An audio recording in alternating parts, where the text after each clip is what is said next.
Right now, it's cheaper to fly from London to Morocco than to take a train from London to Manchester. Britain, the birthplace of the railway, now has some of the most expensive fares in Europe, averaging 55 pence per mile compared with just 14 pence across the continent in 2024. Why?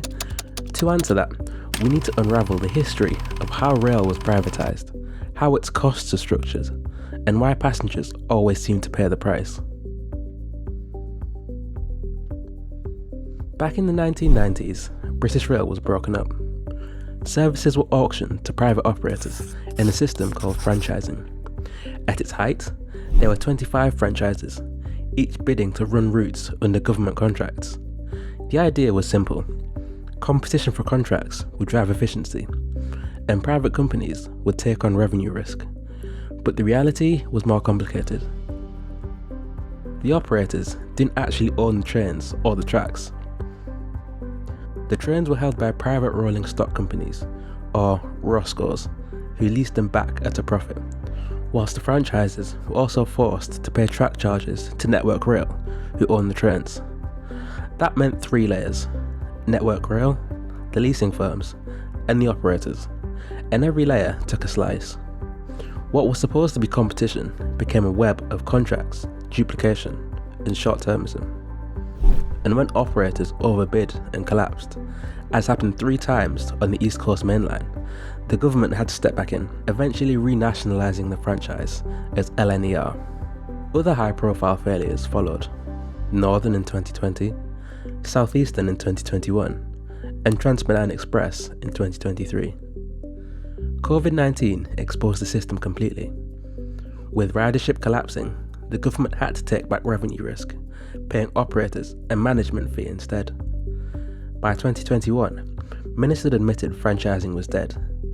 The plan now is for a new body, Great British Railways, to bring fares, timetables, and contracts under central control, with operators acting more like service contractors and profit hunters. So the legacy of franchising is clear: fragmentation, duplication, and billions in subsidies. Even the structure of the network makes fares higher. Britain's railways were designed to funnel into London, a radial pattern that still dominates today. North-south routes are congested, and demand is inelastic. Commuters into London have little choice but to pay. In 2019-20, 80% of rail industry income came directly from passengers. That's far higher than in many European countries where government support plays a large role. Even now, regulated fares, like season tickets, have been capped at RPI plus 1%, meaning ticket prices are still rising even when wages lag behind. And so we get the paradox. The further you travel, the more expensive it gets.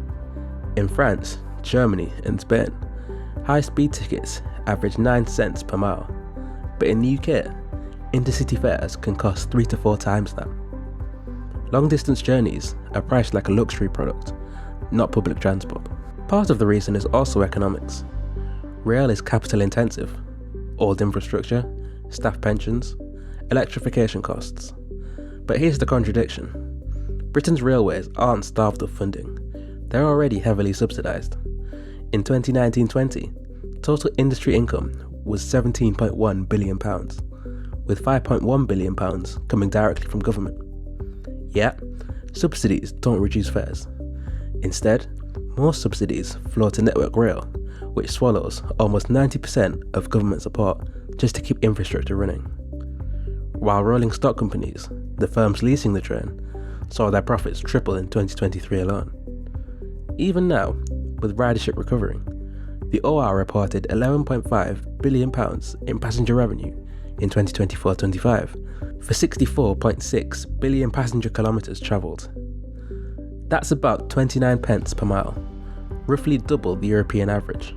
Passengers end up paying twice, first through taxes that subsidise the system, and then through some of the world's highest fares. Regulation doesn't help much either. Some fares are capped, but they're tied to RPI inflation, which usually rises faster than wages. At the same time, industrial disputes dominate.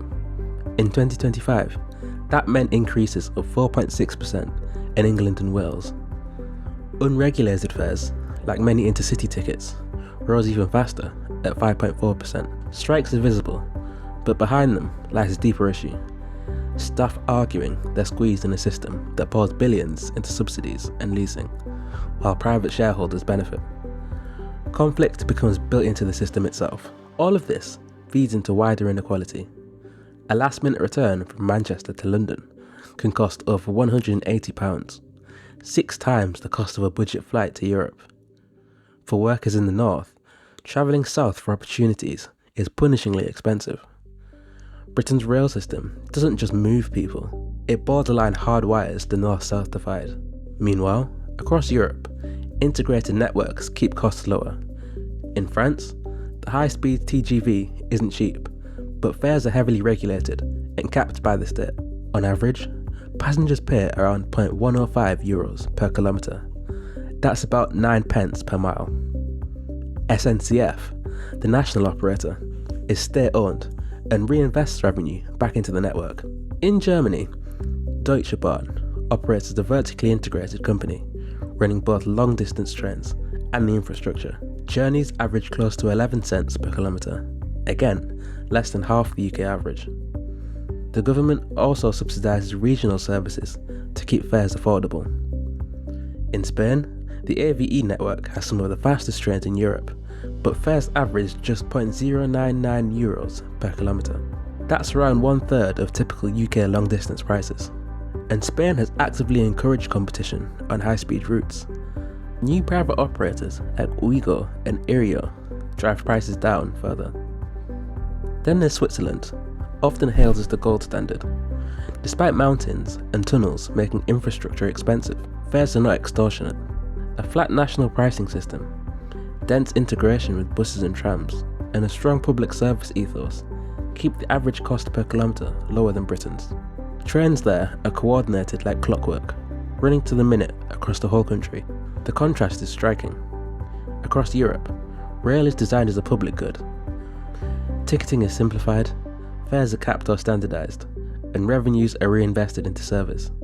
In Britain, by contrast, rail is designed as a business. Fragmented operators seek profit, and passengers are left with the consequences. So why are UK trains so expensive? Because of choices.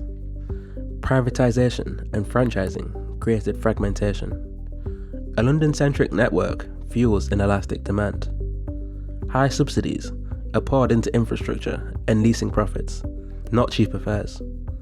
And politics treats rail as a marketplace rather than a public utility. The result? A paradox. Passengers pay some of the world's highest fares for a railway their taxes already fund. The UK built the first modern railway, but today, its passengers are left wondering who the system really serves. If you enjoyed this video, please consider liking and subscribing, as it helps us produce higher quality content and reach more people just like you.